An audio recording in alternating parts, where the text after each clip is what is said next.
Hello बच्चों, जय हिंद। Welcome to ITLC online. अभी हमने पहली वाली क्लास में बायो का एक इंपॉर्टेंट टॉपिक कंप्लीट किया है, न्यूट्रिशन इन प्लांट।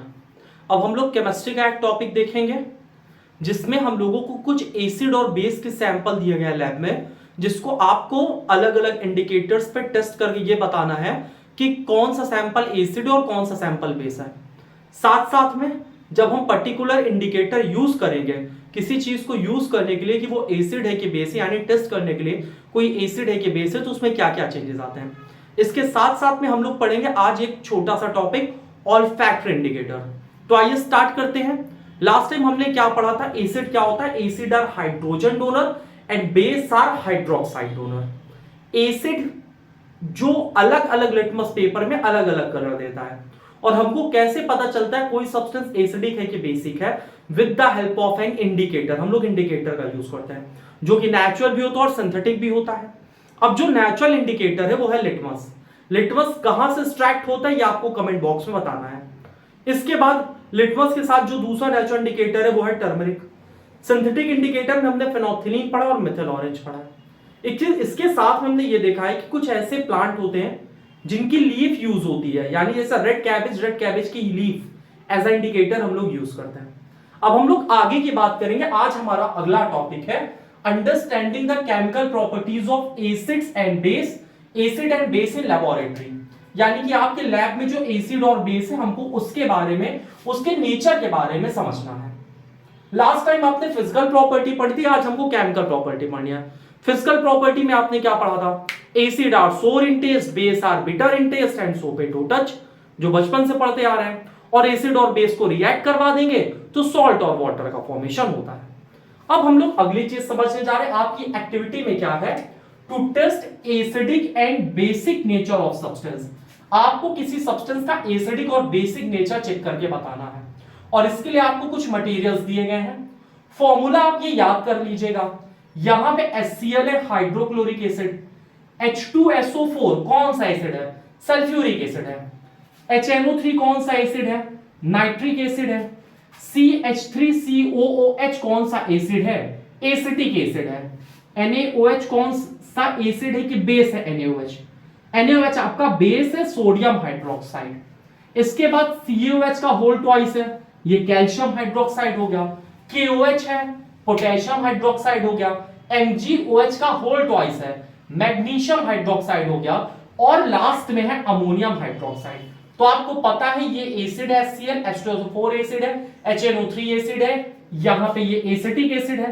बाकी ये आपका बेस है, ये बेस है, और नीचे के सारे बेस हैं। अब आपको पता करना है इसमें किसका क्या क्या कलर आएगा। तो सबसे पहले आपने क्या लिया, यहां सैंपल सोल्यूशन में आपने HCl एक कैटेगरी में आ जाएगा, सल्फ्यूरिक एसिड H2SO4 एक कैटेगरी में आ जाएगा, HNO3 नाइट्रिक एसिड एक कैटेगरी में आ जाएगा, एसिटिक एसिड CH3COOH एक कैटेगरी में आ जाएगा। ठीक है, इसके बाद अगला क्या है, यहां पे NaOH सोडियम हाइड्रोक्साइड अलग कैटेगरी है। ठीक है, NaOH क्या होता है आपका, सोडियम हाइड्रोक्साइड होता है। तो NaOH आपकी अलग कैटेगरी है। सोडियम हाइड्रोक्साइड के साथ कैल्शियम हाइड्रोक्साइड आपकी डिफरेंट कैटेगरी हो गई है। इसके साथ पोटेशियम हाइड्रोक्साइड एक डिफरेंट कैटेगरी है। मैग्नीशियम हाइड्रोक्साइड एक अलग कैटेगरी है, और साथ में NH4OH एक अलग कैटेगरी है। तो आपके पास ये कुछ सैंपल सॉल्यूशन दिए गए हैं। ये सब क्या है, आपके एसिड हैं। बाकी जो नीचे दिया गया है ये सब क्या है, ये बेस है। यहां तक कोई प्रॉब्लम नहीं है। अब आप जब एसिड को रेड लिटमस पेपर में डालोगे तो कलर क्या आएगा, रेड लिटमस पेपर पे रेडी कलर आएगा, कोई समस्या नहीं है। अगर आप इसको ब्लू लिटमस पेपर पे डालोगे, यहां पे बी करके डॉट बना दी, यानी अगर आप इन एसिड को ब्लू लिटमस पेपर में डालोगे तो इसका कलर क्या आएगा बताओ, acid convert blue litmus to red, तो इसका कलर यहां पे हो जाएगा रेड।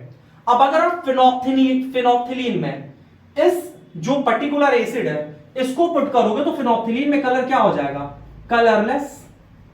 कलरलेस। ठीक है, इसके बाद आप क्या करोगे, एसिड को मेथिल ऑरेंज में डालोगे। तो आपको पता है कि मिथिल ऑरेंज एसिड में कैसा हो जाता है, रेड हो जाता है। बेस में कैसा हो जाता है, येलो हो जाता है। तो इसका कलर यहां पे कैसा हो जाएगा, रेड कलर का हो जाएगा। यहां तक आई होप आपको कोई प्रॉब्लम नहीं होनी चाहिए। इसके बाद बेस की बात करते हैं। बेस को जब रेड लिटमस पेपर में डालोगे तो इसका कलर कैसा हो जाएगा? ब्लू। बेस क्या करेगा? रेड लिटमस को कन्वर्ट कर देगा ब्लू में। अब जब बेस को ब्लू लिटमस पेपर में डालोगे तो क्या होगा? नो कलर चेंज, यानी कि ये ब्लू ही लिटमस रहेगा। इसके बाद अगर आप बेस को फिनोप्थिलीन में डालोगे तो आपको पता है फिनोप्थिलीन में कलर क्या हो जाएगा? पिंक कलर हो जाएगा। ठीक है। इसके बाद अगर आप इस बेस को मिथिल ऑरेंज में डालोगे तो इसका कलर क्या हो जाएगा? यहां पे येलो हो जाएगा। तो आई होप आपको ये एक्टिविटी समझ में आई होगी। आपको किया क्या गया है, ये कुछ सैंपल दिए गए हैं एसिड और बेस के, और इस सैंपल को आपको क्या करना है? एक एक करके टेस्ट करना है, एक एक इंडिकेटर पे टेस्ट करना है। और जब हम इसको अलग अलग इंडिकेटर पे टेस्ट करेंगे तो इसका कलर चेंज होता है। बात समझ में आ रही है ना? इसके बाद हम लोग अगला टॉपिक समझेंगे, ऑल्फैक्टरी इंडिकेटर। इसका स्क्रीनशॉट ले लेना और एनसीईआरटी में ये चार्ट कंप्लीट कर लेना, क्योंकि एनसीईआरटी बिना एक्टिविटी के तो भाई साहब कतई नहीं पढ़ना है। और एक्टिविटी बहुत बहुत बहुत ज्यादा इंपॉर्टेंट है। सारे क्वेश्चन एक्टिविटी से आ रहे हैं प्रेजेंट टाइम में। अगला टॉपिक हम लोगों को क्या समझना है, अगले टॉपिक की तरफ हम लोग चलते हैं। ठीक है। अगला टॉपिक है आपका ऑल्फैक्टरी इंडिकेटर। स्टार्ट करते हैं अगला topic, olfactory indicator. Olfactory indicator, अब बच्चा ऑल्फैक्टरी इंडिकेटर क्या होता है? तो ऑल्फैक्टरी इंडिकेटर ऐसे इंडिकेटर होते हैं विच changes the smell in the presence of acidic और बेसिक सॉल्यूशन। ऑल्फैक्टरी इंडिकेटर ऐसे इंडिकेटर होते हैं जिनकी स्मेल बदल जाती है। जैसे आप जब कंट्रोल एंड कोऑर्डिनेशन पढ़ोगे तो उसमें आप ऑल्फैक्टरी रिसेप्टर पढ़ोगे। ऑल्फैक्टरी रिसेप्टर हमारे नाक में होता है जो कि स्मेल को डिटेक्ट करता है। इसी तरह ऑल्फैक्टरी इंडिकेटर क्या होता है समझते हैं इसके डेफिनेशन। ऑल्फैक्टरी इंडिकेटर क्या होता है?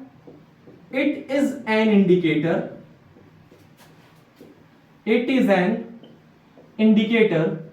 which changes its smell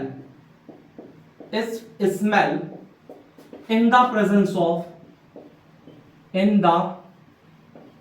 of acid or base। तो ऑल्फैक्टरी इंडिकेटर क्या होता है? ऑल्फैक्टरी इंडिकेटर ऐसे इंडिकेटर होते हैं जिनकी स्मेल चेंज हो जाती है एसिड या बेस के प्रेजेंस में।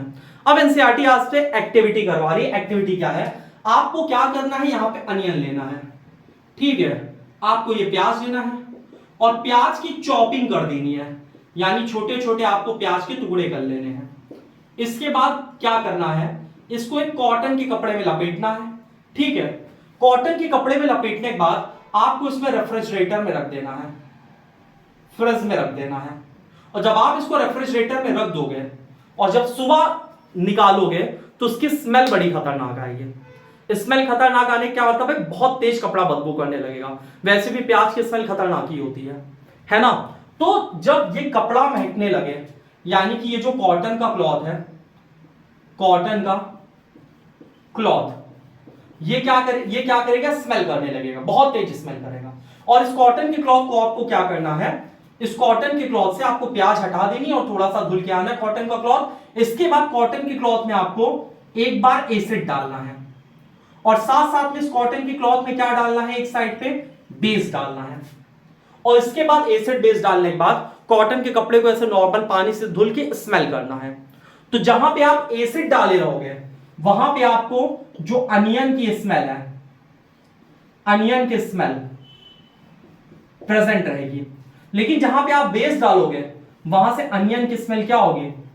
अनियन की स्मेल क्या होगी? डिस्ट्रॉय हो जाएगी, डिस्ट्रॉय हो जाएगी। बात समझ में आई? तो हमको इस एक्टिविटी से क्या पता चला? हमको इस एक्टिविटी से यह पता चला कि जो अनियन की स्मेल है वो डिस्ट्रॉय हो जाती in the presence of base, जबकि एसिड डिस्ट्रॉय नहीं करने पाता अनियन के स्मेल। तो अनियन एक तरह से कौन से इंडिकेटर की तरह हो गया? ये ऑल्फैक्टरी इंडिकेटर की तरह यूज हो गया। एग्जाम में क्वेश्चन कैसे बन सकता है कि अगर कोई पर्सन ब्लाइंड है तो उसके लिए बेस्ट इंडिकेटर कौन सा होगा? आंसर क्या आएगा? ऑल्फैक्टरी इंडिकेटर, क्योंकि ऑल्फैक्टरी इंडिकेटर स्मेल को डिस्ट्रॉय कर देता है। आपकी बुक में 3 ऑल्फैक्टरी इंडिकेटर दिए गए हैं। सबसे पहला एग्जांपल ऑल्फैक्टरी इंडिकेटर का है आपकी बुक में अनियन। अनियन के साथ क्लोव ऑयल यानी लौंग का तेल, और वेनिला, वेनिला। और इन तीनों की ही स्मेल, अनियन की स्मेल, क्लोव ऑयल की स्मेल और वेनिला की स्मेल डिस्ट्रॉय करने का काम कौन करता है? बेस। यानी कि जो बेस होता है, नोट करके एक पॉइंट हम लोग देखेंगे, base destroy the smell of, base destroy the smell of onion, onion के साथ क्लोव ऑयल एंड वेनिला, तो जो बेस होता है, बेस डिस्ट्रॉय कर देता है स्मेल। किसकी स्मेल डिस्ट्रॉय करता है? अनियन की स्मेल डिस्ट्रॉय कर देगा, क्लोव ऑयल की स्मेल डिस्ट्रॉय कर देगा और वेनिला की स्मेल डिस्ट्रॉय कर देगा। जबकि acid is unable to destroy the smell of onion, clove oil and vanilla. तो इस तरह से हम लोग ऑल्फैक्टिव इंडिकेटर का यूज करते हैं। आई होप आपको यह टॉपिक समझ में आया होगा। अगला टॉपिक हमको क्या समझना है? How do metal react with metal carbonate and metal hydrogen carbonate. इसके साथ यह भी पढ़ना है कि एसिड और बेस कैसे रिएक्ट करते हैं। ठीक है, तो वो सारी चीजें हम लोग नेक्स्ट क्लास में करेंगे। आज की क्लास इतनी ही करते हैं। आप लोग इसको प्रॉपर वे में पढ़ना, नोट्स बनाना और एनसीईआरटी पढ़ लेना। तब तक के लिए जय हिंद।